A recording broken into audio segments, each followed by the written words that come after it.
हरे राम राम राम हरे हरे, हरे कृष्ण कृष्ण कृष्ण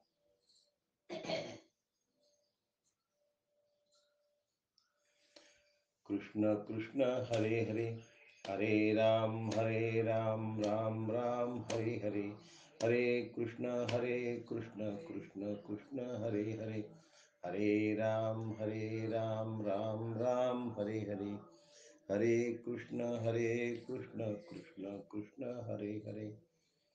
सद्गुरुनाथ महाराज की जय। मला वाटते अंतरित्वा वसावे, तुझ्या दास बोधासी त्वा बोधवावे, अपत्या परी पाजवी प्रेम रसा, महाराजया सद्गुरु रामदासा, जय जय रघुवीर समर्थ, सदा शिव समारंभाम, शंकराचार्य मध्यमाम, अस्मदाचार्य पर्यंताम, वंदे गुरु परंपरा, वंदे गुरु परंपरा। सद्गुरुनाथ महाराज की जय।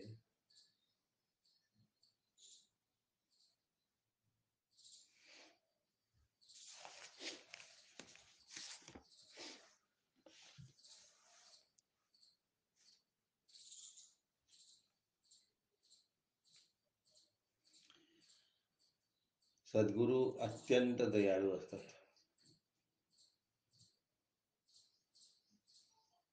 आम्ही कारण सापेक्ष दयाळू असतो आणि श्री गुरु कुठलंही कारण नसताना दयाळुत्व असतं. त्याला अकारण करून म्हणतात. काय म्हणतात? अकारण करून.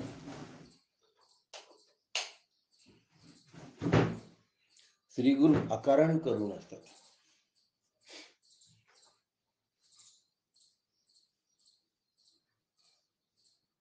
जीवाला दुःखात पाहून त्यांचं अंतःकरण कळवळतं. दुःखी होत नाही. त्यांचं श्री गुरु दुःखी होतात.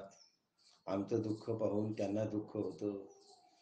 आमची परिस्थिती चांगली असली की त्यांना बरं वाटतं. त्यांच्या दृष्टीने सगळं जग मिथ्या आहे. पण हा अनुभव मलाही यावा म्हणून ते मार्गदर्शन करतात. त्यांना हे माहिती असतं की अरे तो अकारण दुःखी होतोय. माझं म्हणणं लक्षात आलं असेल. नसेल आलं तरी मी उदाहरण देणार आहे. लक्षात आलं तरी एक उदाहरण देणार आहे. लहान मुलगा खेळणं तुटलं तर, किंवा त्याच्यापेक्षा चांगलं दृष्टांत घेऊया आपण, बिस्किट तुटलं तर रडतो.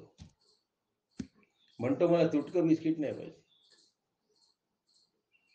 आपण हसतो आणि म्हणतो असं कर, माझं पूर्ण बिस्किट तू घेऊन घे आणि तुझे 2 तुकडे झालेलं बिस्किट मी घेऊन घेतो, तो छान आहे म्हणतो. तो लगेच आपलं पूर्ण बिस्किट घेऊन घेतो आणि सांगतो आपल्याला की आबा माझं माझ्याजवळ पूर्ण बिस्किट आहे. आपण म्हणतो हो छान झालं, तुझं दुःख गेलंच ना. त्याला इतकं कळत नाही की प्रत्येक जण बिस्किट तोडूनच खात असतो. तोडल्याशिवाय तर खातच नाही. ही जर त्याला समज असती तर तुटक्या बिस्किटाला तो रडलाच नसता. ती समज मोठ्यामध्ये असते आणि लहानांमध्ये नसते. तसं सद्गुरु दयाळू असतात. त्यांना हे माहित असतं की हा फुटणाऱ्या फुग्यासाठीच रडतोय. अरे फुगाच फुटका आहे. तो तुला जरी फुगलेला दिसत असला तरी तो थोड्या वेळात फुटणार आहे. मला तो फुटकाच दिसतोय. आणि तू त्या गोष्टीसाठी काय विचार करतोय?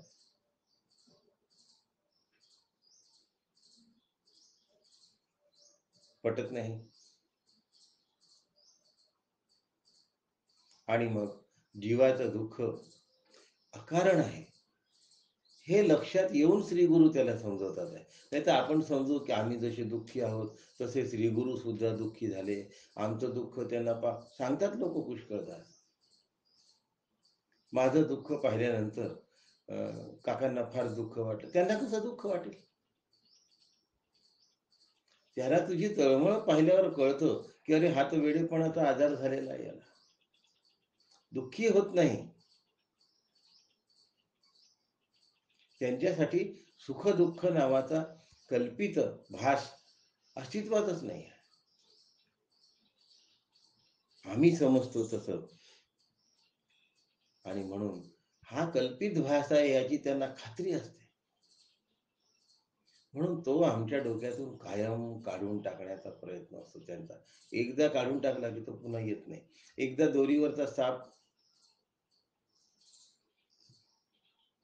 आहे हे कळलं की ती दोरी हातात घेतल्यानंतर अधिष्ठानाचा स्वरूपाचा अंदाज आल्यानंतर किंवा जाण आल्यानंतर ते मी आहे हे कळल्यानंतर ती दोरी हातात घेऊन फिरायला त्या शेतकऱ्याला कधीही सुख किंवा दुःख वाटत नाही. निर्मूल केले मीपणाचे. म्हणून सद्गुरू आमचं दुःख कायम घालवण्याचा प्रयत्न करतात, पण जाता जात नाही. सद्गुरू खूप शिकवतात, आम्ही सगळं हो म्हणतो. सद्गुरूंनी सांगितलेलं सगळं ऐकलं असतं, पण ते ऐकण्याचा काही परिणाम झाला नसतो. म्हणून ही ओवी आहे, दासबोधीचे समासी निर्मूल केले मीपणासी. तया निरूपणे ही वृत्तीसी पालट दिसे ना.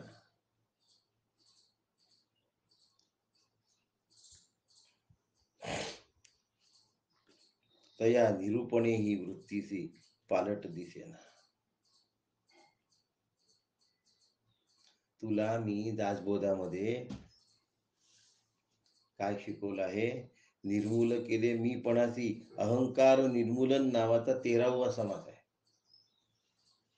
कोणत्या दासबोधामध्ये? छोट्या दासबोधामध्ये, ज्याला 21 समासी म्हणतात त्या. त्याच्यामध्ये अहंकाराला कसं घालवायचं याचे सगळे रस्ते दिलेले आहेत. आणि मी एवढा दासबोध सांगितल्यानंतर अजूनही तुझं दुःख गेलं नाही, तुझ्यामध्ये काहीच बदल झाला नाही, याचं श्री गुरूंना नवल वाटतंय. आणि नवल वाटत असल्यामुळे श्री गुरु म्हणतात आहे की अरे मी तुझ्या लक्षात आणून दिलं तरी सुद्धा तो मीपणा नाहीसा होऊन तुझा वृत्तीमध्ये बदल अपेक्षित होता. तुझा जो मीपणा आहे ना, ते देऊन दे. तुझा जो मीपणा आहे हा नाहीसा व्हायला हवा होता, चालला जायला हवा होता. आतापर्यंत तो राहताच कामा नव्हता. अशा स्थितीमध्ये सुद्धा तो तू जपून ठेवलायस रे बाळा.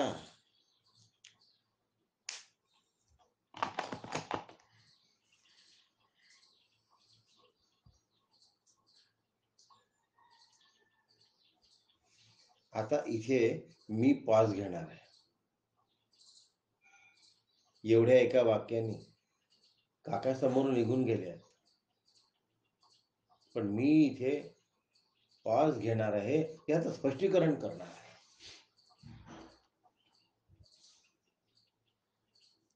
खूपदा हा प्रश्न निर्माण होतो की आमचा मीपणा जाताच जात नाही. साधना करतोय,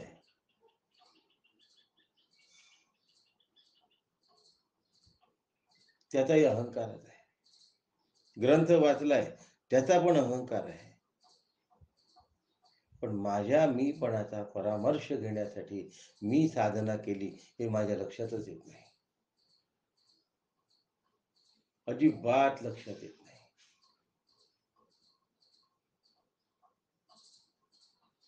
नेहमी जीवन जगत असताना माझ्या वृत्तीमध्ये सारखा सारखा बदल घडतोय की नाही हे तपासण्याची जबाबदारी आहे माझी.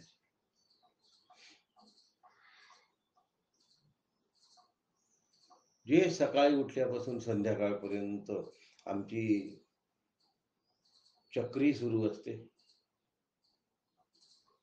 की ती थांबतच नाही. सकाळी उठल्याबरोबर देवाला नमस्कार करायचा,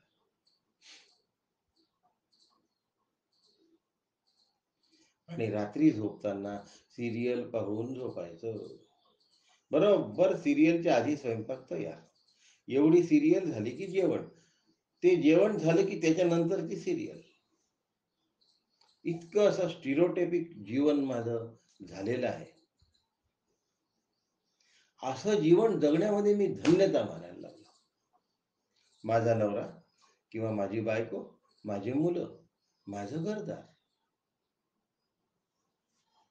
मी कसं सांभाळलं, मी माझा संसार कसा कौशल्याने सांभाळला.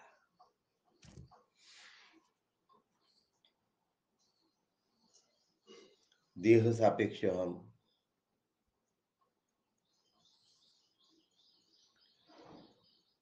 असे जर अहम जोपासत गेलो तर अहम मोडीत कधी निघेल. परमार्थ करायचा म्हणजे अहम मोडीत काढायचा हे पहिले आमच्या लक्षात येते. सगळ्यात महत्वाची गोष्ट असते. अहम मोडीत निघाला पाहिजे असं आम्हाला वाटत नाही. परमार्थ सगळ्यात पहिल्यांदा माझा नीट होतोय की नाही माझ्या वृत्तीत बदल झाला पाहिजे.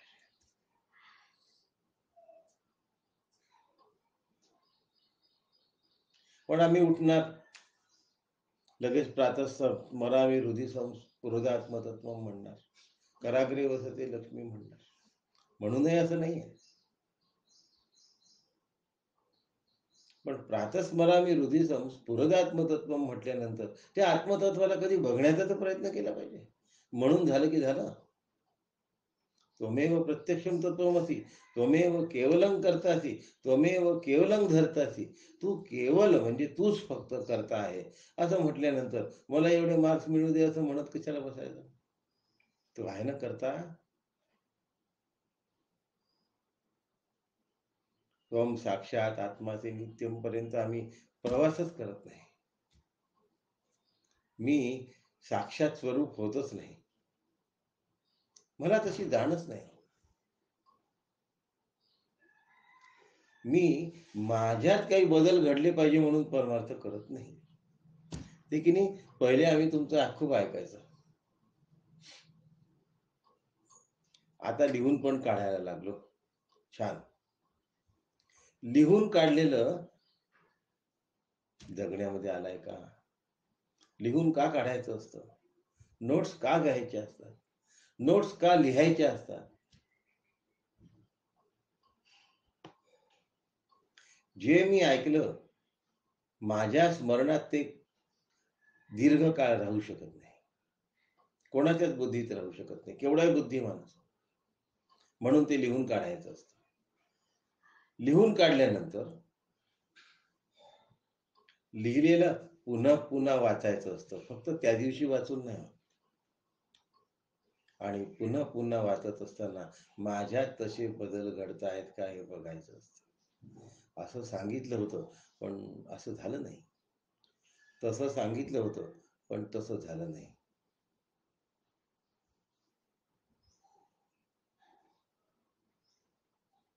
मग कसं झालं?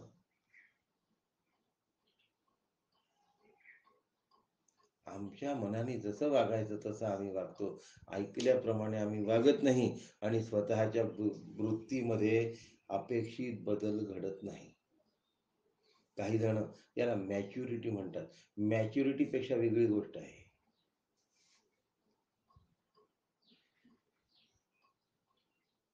मॅच्युरिटी वेगळी गोष्ट आणि वास्तविकता वेगळी गोष्ट. मॅच्युरिटीमध्ये परिपक्वता असते.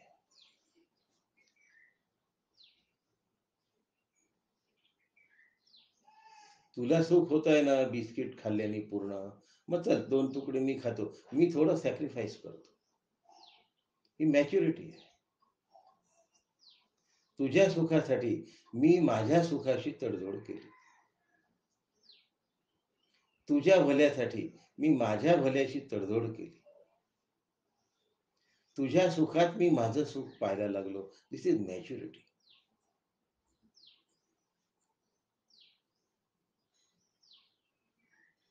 पण मी जे आहे ते पाहायला लागणं ही मॅच्युरिटी नव्हे, ही वास्तविकता आहे, ही रियालिटी आहे.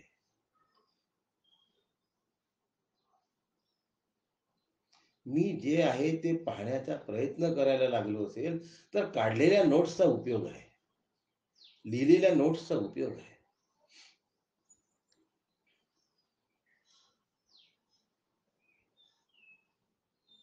खूप सवय असते आम्हाला, हे कर ते कर ते कर ते कर.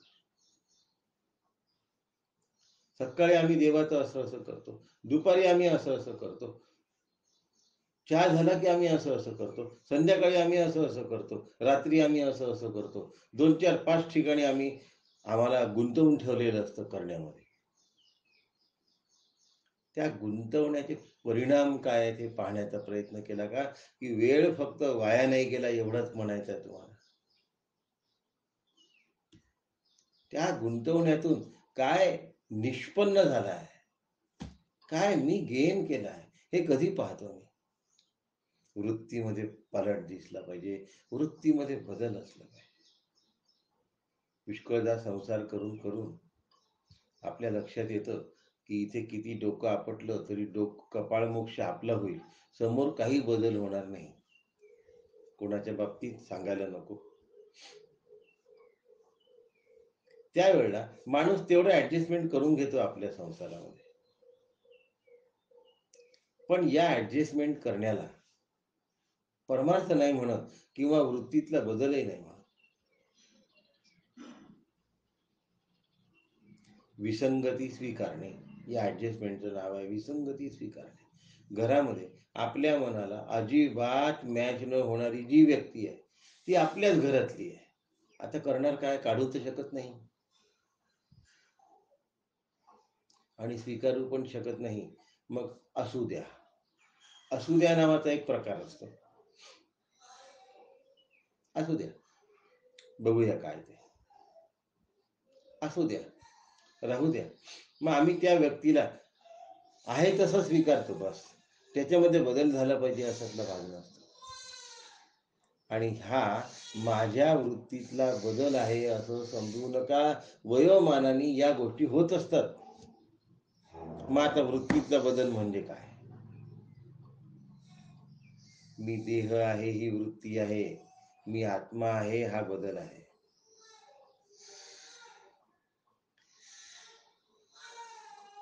एकाला स्थूल देह म्हणतात, एकाला सूक्ष्म देह म्हणतात, एकाला कारण देह म्हणतात. साधकाजवळ महाकारण देह असतो. मी लठ्ठ आहे, उंच आहे, गोरा आहे, रोड आहे, स्थूल देह झाला. मी स्थूल देह नाही हे हळूहळू हळूहळू काय करायचं आहे, बिंबवायचं आहे. आता समर्थ म्हणतात, मना चंदनाचे परित्वाची जावे, परी अंतरी सज्जनानी बवावे. कोणी झिजायचं आहे? स्थूल देह. का झिजायचं आहे? मी स्वरूप आहे हे कळण्यासाठी माझा स्थूल देह झिजला पाहिजे. मी स्थूल देह नाही हे मला कधी ना कधी लक्षात आलं पाहिजे, पटलं पाहिजे.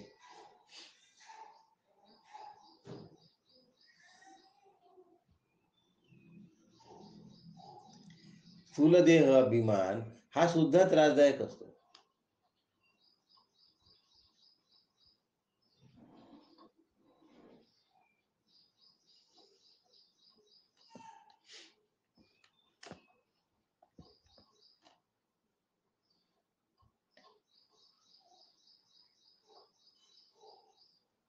मी सुंदर आहे ही गोष्ट सुद्धा काही काळापर्यंत बरी असते, पण काही काळाने त्रासदायक असते. मी श्रीमंत आहे ही गोष्ट काही काळ बरी वाटते, पण काही काळाने त्रासदायक वाटते. तुम्ही म्हणाल सौंदर्य सुद्धा त्रासदायक असतं का? हो असतं. पैसा सुद्धा, धन सुद्धा त्रासदायक असतं का? हो असतं.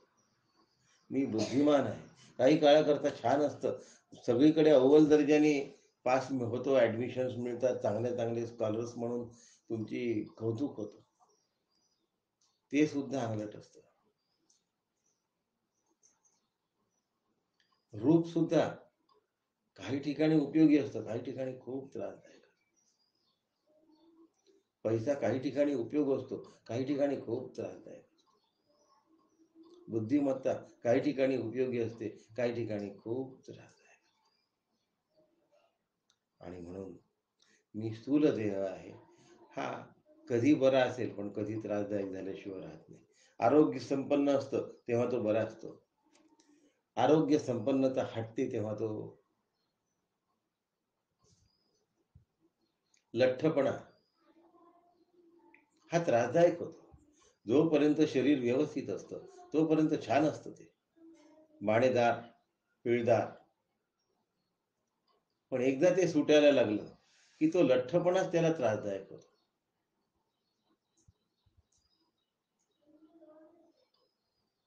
रोडपणा धावायला छान असतो, पण त्याचं अशक्तपणात रूपांतर झालं की तो त्रासदायक असतो.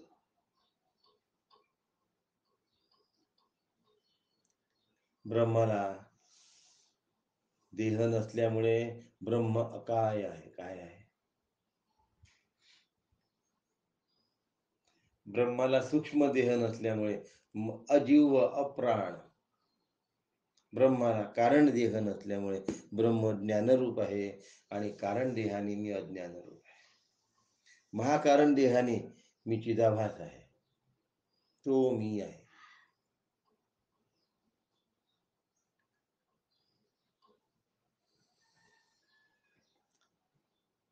सोहम सहा अहम. पण ब्रह्माला निरपेक्षता आहे, तिथे सहाही नाही आणि तिथे अहमही नाही. सहा का बरं नाही? अहम नाही आहे म्हणून सहा नाही.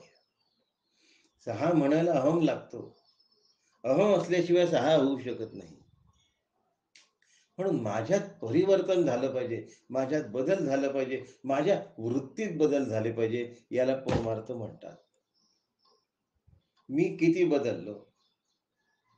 नाही तर मग होतं कसं की नियमाने आम्ही सत्संग ऐकतो ऑनलाईन,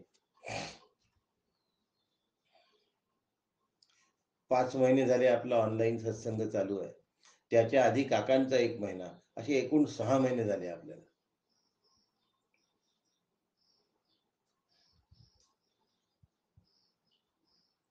माझ्यात काय बदल झाले? मी काय बदललो? मी पहिलेचा कसा होतो आणि आत्ताचा कसा आहे याची शहानिशा करायची की नाही करायची? कोरोनाचा रिकव्हरी रेट वाढतोय हे आम्हाला कळतं, तिथे बरोबर शहानिशा होते आहे. आधी असा होता, आता एवढा झाला. आधी रिकव्हरी रेट हा होता, आता इतका सुधारला. एवढा करता करता करता करता रिकव्हरी रेट वाढतो आहे. माझ्या रिकव्हरीचं काय? माझ्या वृत्तीच्या पार्टाचं काय? आणि साधना म्हणजे जप करणे नव्हे, साधना म्हणजे ध्यान करणे नव्हे, साधना म्हणजे ग्रंथ वाचन किंवा चिंतन करणे नव्हे, साधना म्हणजे स्वतःमध्ये बदल घडवणे.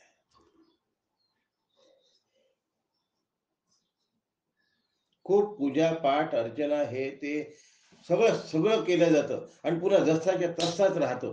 काय केलं? साधना करून काय केलं?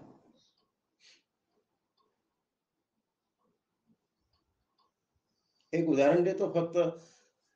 कोणा कोणाचं मन बोचू नये किंवा दुखू नये असा प्रयत्न करायचा असतो. मला उदाहरण देताना खूप काळजी घ्यावी लागते.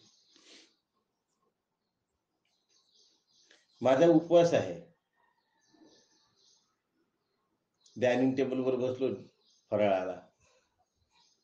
आता काही पूर्वीसारखं जमिनीवर कोणी बसत नाही आणि जेवणारा माझ्या बाजूला बसला.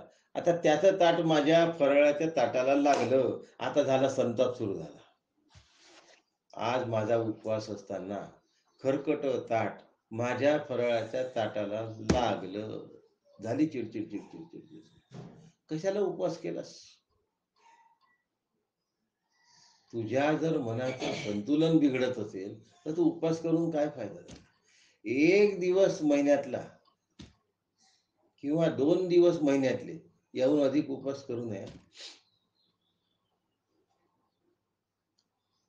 प्रकृतीला तर फायदेशीर असतातच, पण माझी मनस्थिती घडवण्यासाठी मी करतोय हे लक्षात आलं पाहिजे.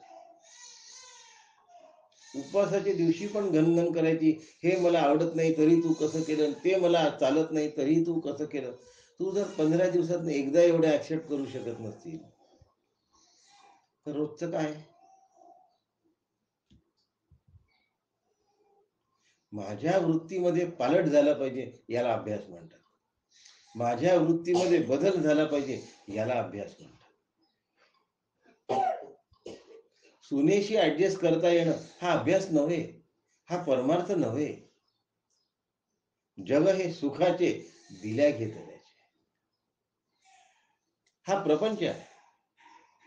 पहा मी कसं ऍडजस्ट करून घेतलं, मी पारमार्थिक आहे म्हणून ऍडजस्ट करून गेलं, छोटी गोष्ट आहे. तुला तुझा प्रपंच नीट करायचा होता म्हणून तू ऍडजस्ट करून घेतलं. तू पारमार्थिक आहे म्हणून ऍडजस्ट नाही केलेलं. पारमार्थिक आहे मी आत्मा आहे हे लक्षात आलं पाहिजे. घरामध्ये भांड्याला भांडे वाजत नाहीत, ते आम्ही बरोबर समजूतदारीने सांभाळून घेतो, हा परमार्थ नाही आहे. पण प्रपंचामध्ये आम्हाला ऍडजस्टमेंट कराव्या लागतात हे आम्हाला कळतं. परमार्थामध्ये मी बदललो पाहिजे असा कधी आम्ही विचारच करत नाही. आणि मुलं म्हणतात एवढे महिने झाले तुम्ही सत्संग करता, एवढे वर्ष झाले तुम्ही सत्संग करता, तुम्ही तर जशीच्या तसेच. म्हणून मुलं वळत नाही या दिशेला. त्यांची इच्छा होत नाही. आमचं जगणं त्यांना आदर्श वाटत नाही.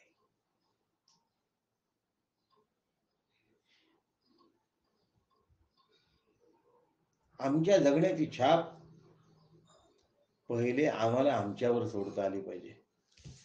जगावर छाप पाडण्यासाठी परमार्थ नाही आहे.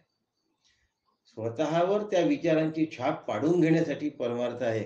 आणि माझ्या वृत्तीतला बदल अपेक्षित आहे. आणि सगळ्यात मोठा बदल जर काय असेल तर मीपणाचा नारू, नारू म्हणजे काटा, हा महाभयंकर परमार्थामधला धोंड आहे, अडसर आहे, त्रास आहे, वैतागवाडी आहे.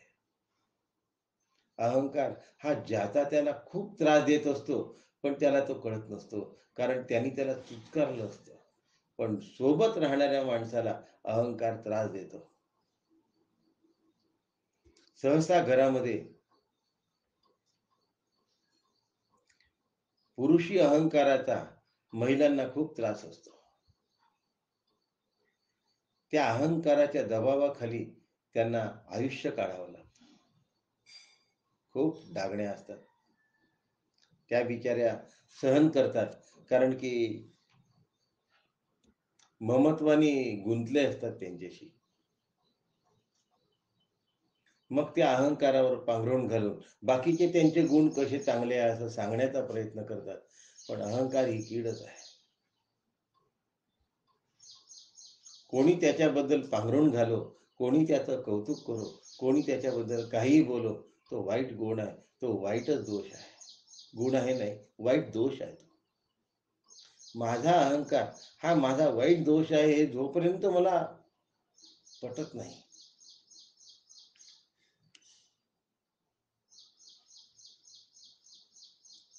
हे पहा, ते चुकले तर रागवतात, एरवी रागवत नाही, पण किती रागवावं? चुकले तर रागवतात, बरोबर आहे, किती रागवावं? एखाद्या लहान मुलाने चूक केली तर त्याला हळूच असं गालाला, हळूच किंवा थोडं मोठ्या आवाजात म्हणायचं आणि मोकळं व्हायचं. 4, 5, 6 फडा फडा फडा काय? माझ्या गाडीची स्पीड कंट्रोल होत नाही म्हणून 4, 5, 6 त्याच्या श्रीमुखात हाणून दिले.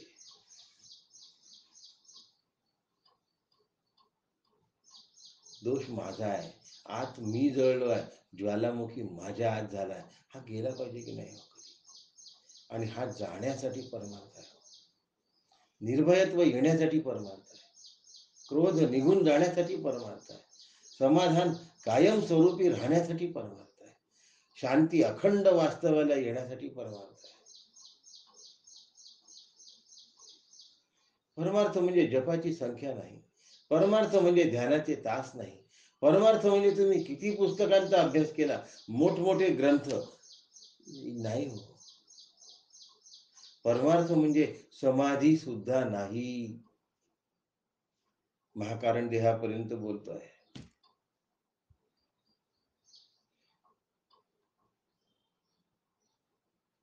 स्वरूपात निघालं स्वच्छ दर्शन व्हायचं असेल तर माझ्यातले दोष मला घालवले पाहिजे. हे ऑपरेशन स्वतः करायचं असतं. सर्जन आपल्या घरच्यांचे ऑपरेशन नाही करू शकत. दुसऱ्याला कोरोना झालाय तर ठीक आहे, असं होऊ नये असं वाटतं, पण घरामध्ये जर तो शिरला तर भीती वाटते. मग सहन होत नाही, तो विचार घोंगावत राहतो. देहामध्ये शिरला तर काय होईल? अहो, घरासमोर केस निघाली तर तोंडचं पाणी पळत आहे लोकांचं सध्या. अगदी घरासमोर केस निघाली, घरात केस निघाली, तोंडाला कोरड पडते, आणि मीच जर त्याची केस असेल तर काय होईल?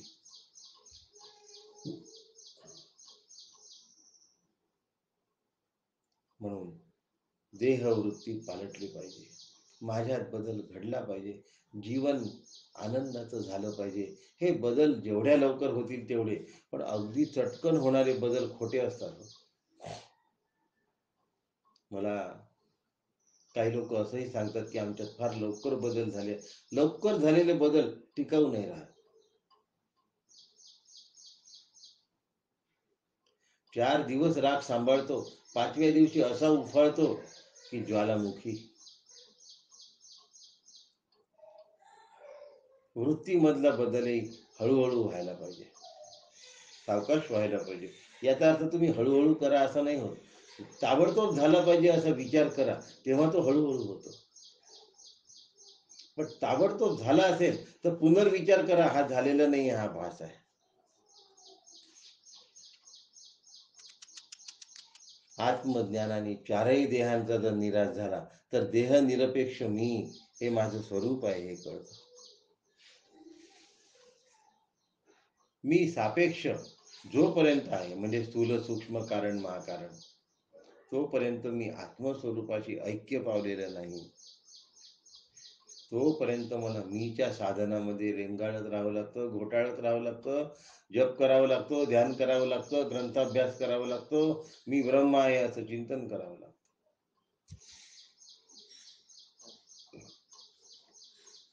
कारण मीचा परिणाम अजून आहे. मीचा परिणाम आहे तो मी घालवावे लागेल. तैसा विचारून अहंकार सांडी दे. मग आला आता पुन्हा मग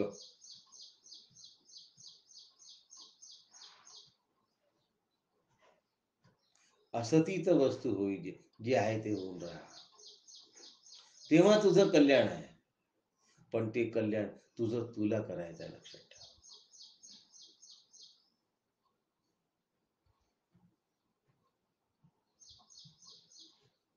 कॅन्सरचे टिश्यू काढून टाकले जातात आणि जे ओरिजिनल आहे तेवढंच ठेवलं जातं. त्यावेळेला मग तो आरोग्य संपन्न.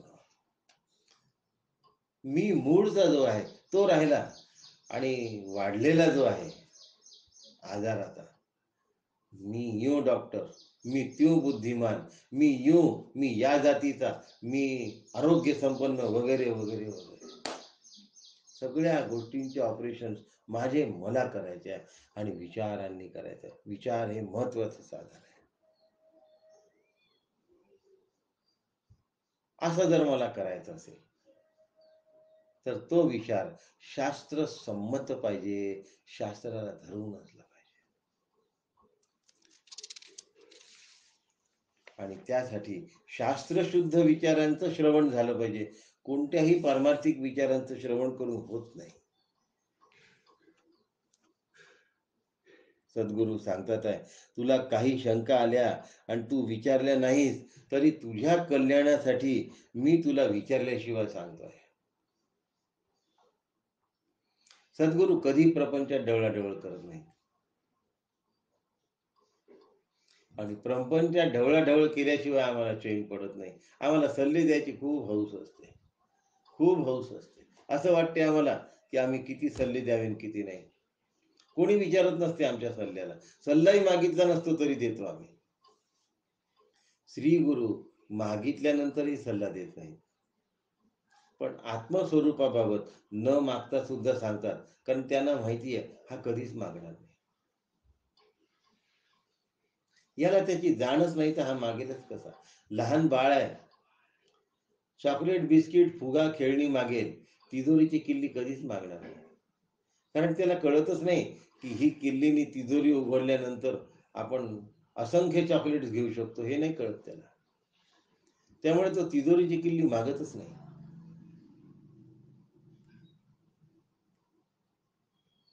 मग आता मागत नाही तर त्याला देऊ नये का? दिलं पाहिजे. म्हणून विचारल्याशिवाय परमार्थ सांगतात, बाकी नाही सांगत. पण परमार्थही प्रमोट करण्यापुरता सांगतात. त्यातले वर्म विचारल्याशिवाय नाही सांगत. प्रमोट करण्यापुरता म्हणजे गाडीला धक्का द्यायचा, धक्का देऊन गाडी सुरू करण्यापुरता सांगून देतात. त्यानंतर सुरू झालेली गाडी कशी चालवायची हे तो विचारायला आला तर सांगतात, नाही तर नाही सांगत. पण आधी आहे विचारल्याशिवाय सांगू नये. पण मी शिष्टाचार बाजूला ठेवून सुद्धा तुला सांगतोय, अकारण करू नये सद्गुरू. म्हणून त्याला माहिती आहे की हे नाही सांगितलं तर या शिष्य कधी जन्मभरात विचारणार नाही. काही लोकांचं पूर्ण आयुष्य निघून जातं, परमार्थ करावंसच नाही वाटत. आम्ही चांगलं वागतो ना, हाच आमचा परमार्थ आहे. आम्ही तुम्हाला विरोध करत नाही ना, हाच आमचा परमार्थ आहे. हा कसा परमार्थ होईल? हा परमार्थ कसा होईल? असं ते म्हणतात. पण त्यांना ते करायचं नसतं म्हणून ते म्हणतात. आपणही हो म्हणावं. त्यांना कशाला सांगावं हा परमार्थ नाही म्हणून. त्यांना करायचंच नाही आणि तो. पण सद्गुरूंना शिष्याकडून करून घ्यायचं आहे आणि ते म्हणतात की तुला श्रवण मनन बरोबर घडलं पाहिजे. आता दासबोध तुला सांगितलं आहे. 21 समासी सांगून झाला होता त्यावेळेला. दासबोध तुला सांगितलं आहे, पण त्याचं तू साधनात रूपांतर नाही केलं.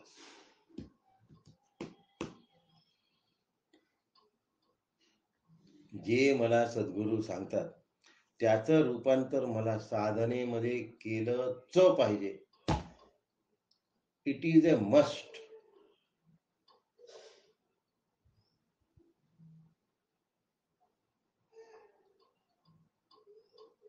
सैनिकांना सांगितलं की आज इतके वाजता आक्रमण करायचं आहे तर केलंच पाहिजे. आजचे दिवस जाऊ द्या, खूप पाऊस आहे, आम्ही आता पावसात कसं जाणार? मग थंडीत जास्त होती म्हणून आम्ही थंडीत कसं जाणार? No option. त्या ठिकाणी तडजोडीला पर्याय नाही. जे मी ऐकलं ते मला बदलवून घेता आलं पाहिजे. म्हणून दासबोधामध्ये श्रवण इतक्या ठिकाणी सांगितलेलं आहे की तुम्हाला मी काय सांगू. 7 समासांमध्ये श्रवणाबद्दल समर्थांनी सांगून ठेवलेलं आहे. 7 समासांना. आणि या समासातले काही संदर्भ या ठिकाणी दिले आहेत.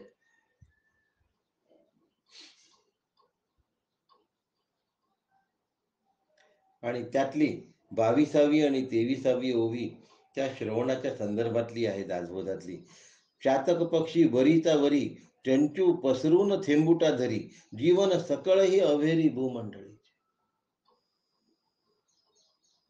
तैसा शब्द वरुषाव होता असो नेदावी व्यग्रता श्रवणपोटी सामाविता मनन करावे. चातक पक्षी कसा पाणी पितो? कवी कल्पना असेल, मला माहिती नाही. प्रत्यक्ष चातक आहे का? कल्पना नाही. आपल्याला आपल्या जीवन घडवण्यासाठी ते उदाहरण दिलेलं आहे एवढं लक्षात ठेवायचं. आणि चातक पक्षाचा रंग कोणता होता हे विचारायचं नाही. तो चातक पक्षी काय करतो? ढगातून येणारं पाणी घटाघटा पितो आणि खाली वाहत असलेल्या नदीचा थेंब सुद्धा तो पित नाही. तो फक्त मेघवर्षावातून येणार शुद्ध पाणीच पितो. दुसरं पाणी चातकाला चालत नाही.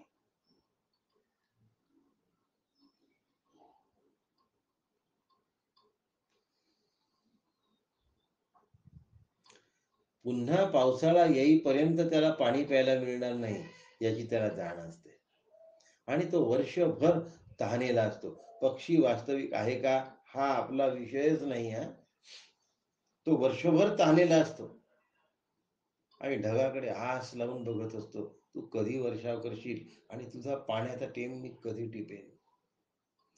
धरती माता ढगाचा वर्षावासाठी जेवढी आतुर झाली असते त्यापेक्षा कितीतरी पट चातक आतुर झाला असतो आणि तो तो पाण्याचा थेंब खाली पडू देत नाही. आपल्या चोचीमध्ये सामावून घेतो. हे चातकाचं वैशिष्ट्य आहे. श्रवण करणारा साधक असा असावा असं समर्थांना सांगायचं. जे सांगितलं आहे ते तो घटा पिऊन घेतो. दुसरा कसलाही विचार तो त्यावेळेला करत नाही. चंचू पसरून थेंबुटा धरी. चंचू म्हणजे चोच. चोच पसरून तो पावसाचा थेंब पकडून घेतो. जीवन सकळही अवहेरी भूमंडळीचे. जगामधल्या सगळ्या ठिकाणी वाहत असलेलं जे पाणी आहे त्याचा अवहेर करतो. लक्षात ठेवा. त्यागतो. त्याग निरूपण आहे. याला अवहेर म्हणतात. जीवन सकळही अवहेरी. तू गुणत्रयाते अवहेरी. मी माझे सेन करी. एक आत्मसुख अंतरी विसंब जणी. अवहेर शब्दाचा अर्थ न स्वीकारणे असा आहे, नाकारणे असा नाही आहे. न स्वीकारणे असा आहे.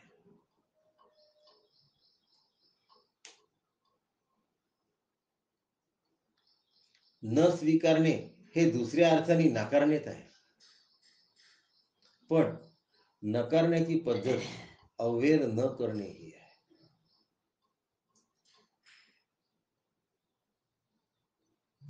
तीन गुणांचा मला अवहेर करायचा आहे. तमोगुण टाकून द्यायचा सगळ्यांना कळतो. रजोगुण नसावा हे पुढे पुढे लक्षात येतं. सत्वगुण सोडावा असं वाटत नाही. तो खूप चांगला आहे असं वाटतं. त्याच्यामुळे लोक खूप तारीफ करतात.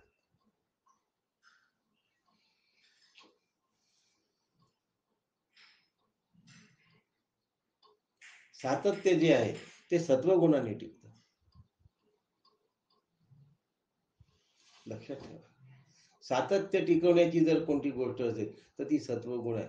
सातत्य मोडण्याची जर कोणती गोष्ट असेल तर तो रजोगुण आहे.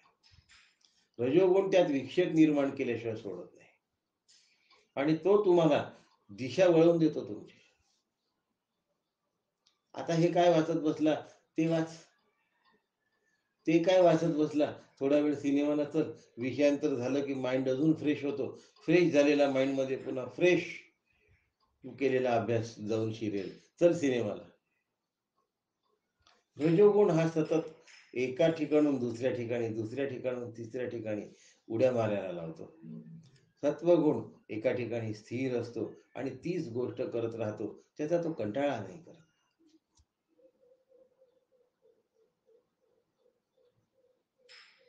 जीवन सकळही अवहेरी भूमंडळीचे. जगातल्या सगळ्या उठाठेवींकडे दुर्लक्ष करता आलं पाहिजे. जगातल्या शब्दाचा अर्थ घरातल्या. थोडस आपलं जग आपल्या घरापुरतं मर्यादित आहे. अमेरिकेत काय चालू आहे हा आपला विषय नाही आहे. पण माझ्या घरात काय चालू आहे एवढा माझा विषय आहे. माझं जर तेवढं जग असेल. प्रत्येकाचं एक जग असतं. कोणाचं घरापुरतं असतं, कोणाचं घर आणि समाजापुरतं असतं, कोणाचं घर समाज आणि व्यवसायापुरतं असतं.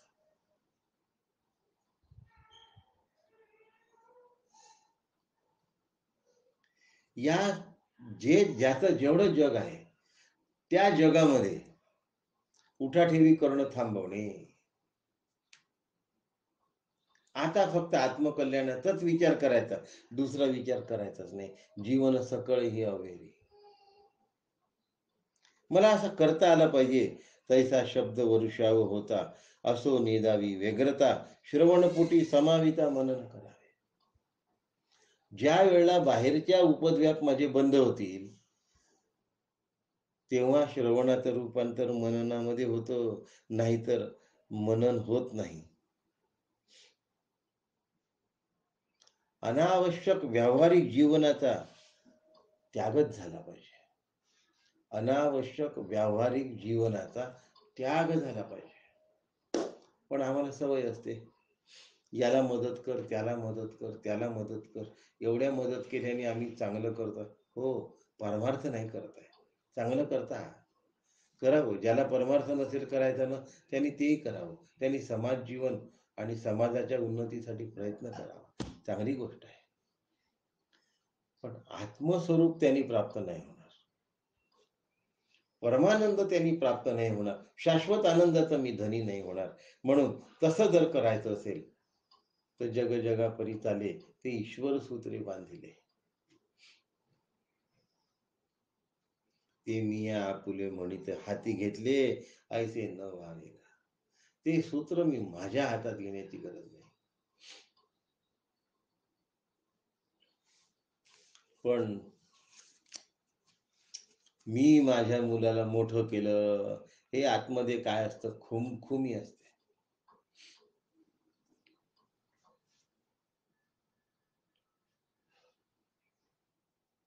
खुमखुमी असते. मी नसतो तर माझा मुलगा असा झालाच नसता, हे त्याच्याही पेक्षा पराक्रम. याला उठाठेवी म्हणतात. मुलाला शिकवणे ह्यात गैर काही नाही आहे,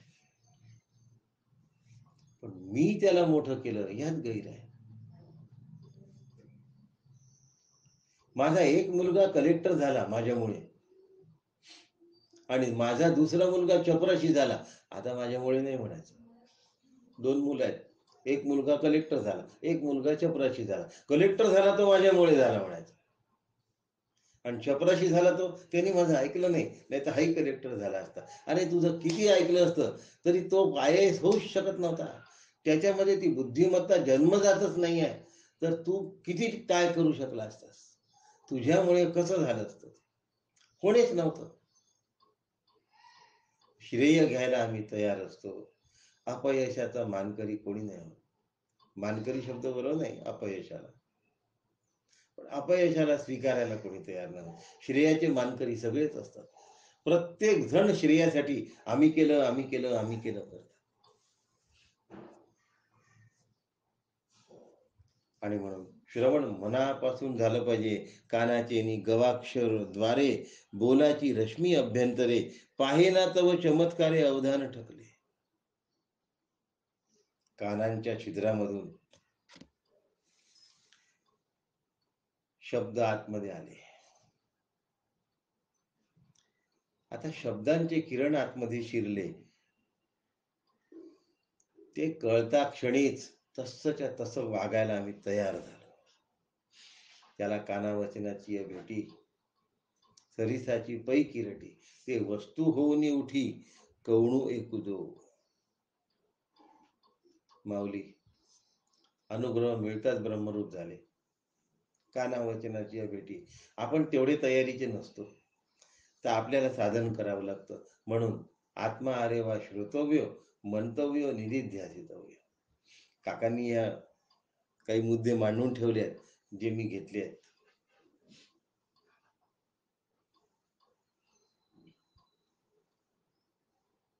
आत्मा अरे वा श्रोतव्य, मंतव्य, निधिध्यासितव्य. श्रुती आहे. काय म्हणते श्रुती? श्रवण केलं पाहिजे आत्मस्वरूपाबद्दल. कसं श्रवण केलं पाहिजे? चातकासारखं. श्रवणाचं रूपांतर मननामध्ये झालं पाहिजे. काय होतं, सकाळपासून संध्याकाळपर्यंत हे कर, ते कर, ते कर, पारमार्थिक. आता प्रापंच करत नाही असं गृहीत धरू आपण थोडा वेळ. आत्मारामाच्या लेवलवर आलो आहे. जगाच्या उठाठेवी करणं बंद करून दिलं. समाजामध्ये जास्त वावरणं बंद करून दिलं. पण काय करतोय? पारमार्थिक करतोय. सकाळी हे, दुपारी हे, संध्याकाळी हे, रात्री हे. या व्यतिरिक्त इकडे असं असं पाठवतो पोस्ट, तिकडे तसं तसं पाठवतो. श्रवणाचं मननात रूपांतर कधी करणार? जर तू करकर करकर करतच राहणार तर मग तुझी करकर थांबणार कधी? कृतिशीलता हा परमार्थाला मिळालेला शाप आहे, लक्षात ठेवा. कृतिशीलतेत रूपांतर चिंतनशीलतेमध्ये झालं पाहिजे. चिंतनशीलतेत रूपांतर झालं तर कृतिशीलता कमी होते.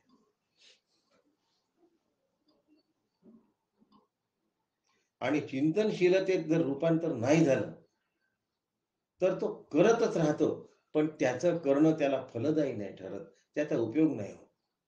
कारण त्याला फक्त करणंच माहित असतं. मग तो करत राहतो आणि होत असतं, पण त्या होण्यातनं समाधान नाही मिळत. एका नव दाम्पत्याचं लग्न झालं. घरात आल्याबरोबर सुनबाईच्या लक्षात आलं की सासूबाईचा शब्द जराही मोडलेला चालत नाही. मोडला तर घरामध्ये अखंड तांडव. तिने विचार केला आणि तिच्या लक्षात आलं की नाही जमत. घर गुण्या गोविंदांनी नांदण्याची शक्यताच नाही आणि हिच्या वरचढ मी होण्याची शक्यता नाही. ही फारच समजून घ्या तुम्ही. मग प्रत्येक गोष्ट सासूला विचारावी लागते. सासूबाई, चुलीवर गंज ठेवू का? हा गंज घेतला तर चालेल का? सासूबाई म्हणली हो. मग आता तक्रार नाही. मग एवढं तेल घालू का की अजून थोडं घालू? बरं, मग अजून थोडं घालून घे. मग एवढी मोहरी घालू का? एवढं तिखट घालू का? एवढी हळद घालू का? एवढी भाजी चिरलेली घालू का की थोडी अजून चिरावी लागेल? रोज सवय झाली सूनबाईला आणि सासूबाईंनी तसंच करवून घेतलं. माझी सून किती चांगलं काम करायला लागली.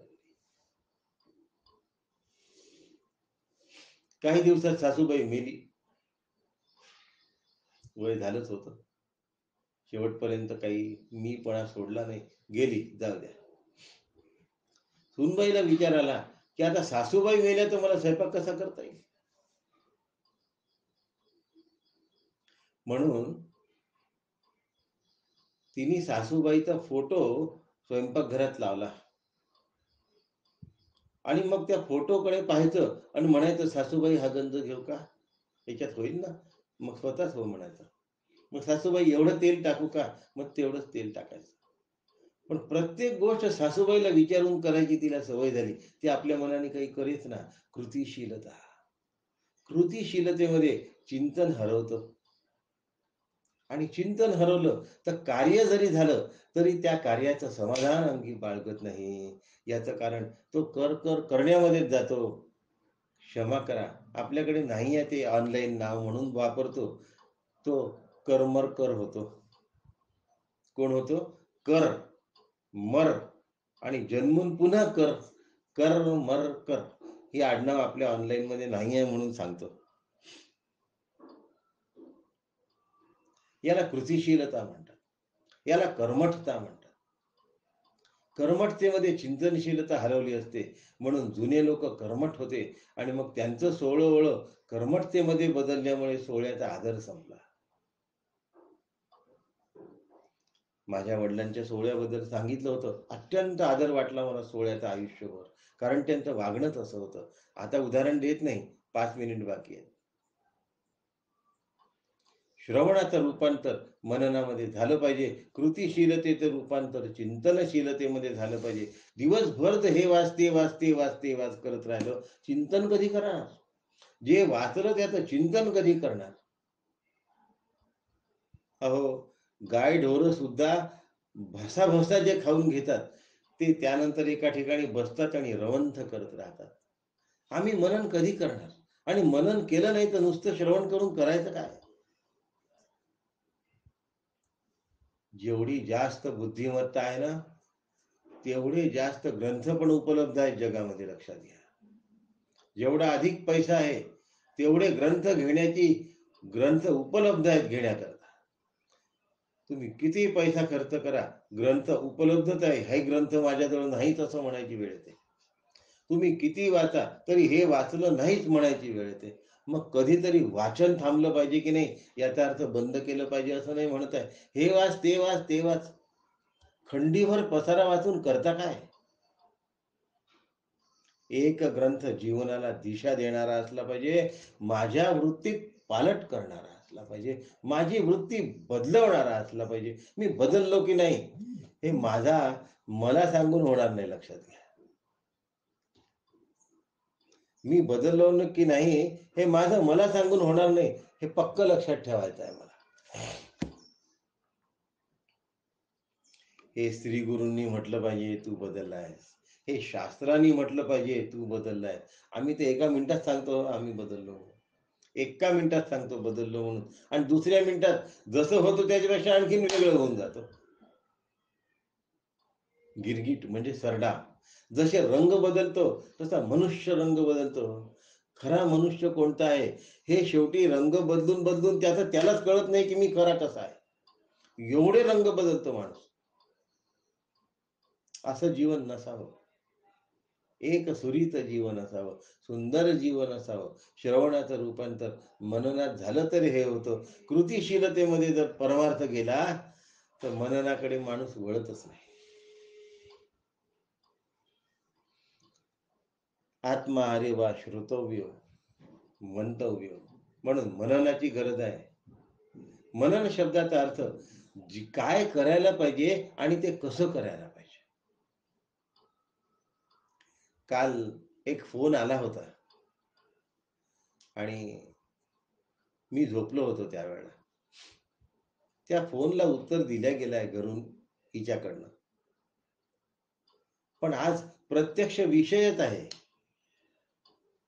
त्यामुळे मला वेगळं काही कळवण्याची गरज नाही. श्रवणाचं रूपांतर मननात झालं पाहिजे. मी मनन करतो आहे की नाही, एक उदाहरण घेऊया. मला सांगितलं की तू पुण्याला जा. हो ठीक आहे, ऐकलं मी पुण्याला जा म्हणून. पण आता पुण्याला जाण्यासाठी मी काय केलं पाहिजे? वाहन अरेंज केलं पाहिजे. बसनी जायचं आहे की ट्रेननी जायचं आहे की विमानाने जायचं आहे. त्या वाहनाच्या अनुलक्षून मला खर्चाची व्यवस्था केली पाहिजे. त्यानुसार मला काय केलं पाहिजे? तयारी केली पाहिजे सामानाची. या सगळ्या गोष्टी त्याच्यामध्ये आल्या. याला मनन असं म्हणतात. मग आता तेवढं पुण्याला जा, एवढं झाल्यानंतर मग मी काय करायला पाहिजे? पुण्याच्या तयारीला लागलं पाहिजे. कसं करायचं याचा विचार केला पाहिजे सगळा.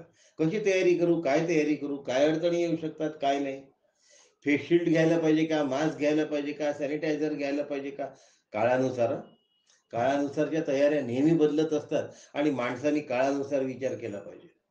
पण विचार आत्मानुवर्ती असला पाहिजे हे विसरू नका. काळानुसार बदल विचारांमध्ये होतच जाणार आहे, पण त्या विचारातनं आत्मानुवर्ती पण जर निघून गेलं तर ते श्रवण निधी ध्यासनापर्यंत जाऊ शकत नाही. काही लोक काळाला एकदम फिट वागतात, पण काळाला फिट वागले म्हणजे तुम्हाला आत्मा कळण्याची शक्यता नाही. तुमच्या प्रपंचात मात्र उत्तम प्रपंच करतात तुम्ही. लोक कौतुक करतात, वा वा वा वा, यांनी किती सुंदर ऍक्सेप्ट करून घेतलं. पण आत्मा नाही मिळाला म्हणजे अखंड समाधान नाही मिळालं, कायम तृप्ती नाही मिळाली, नेहमीच समाधान नाही मिळालं.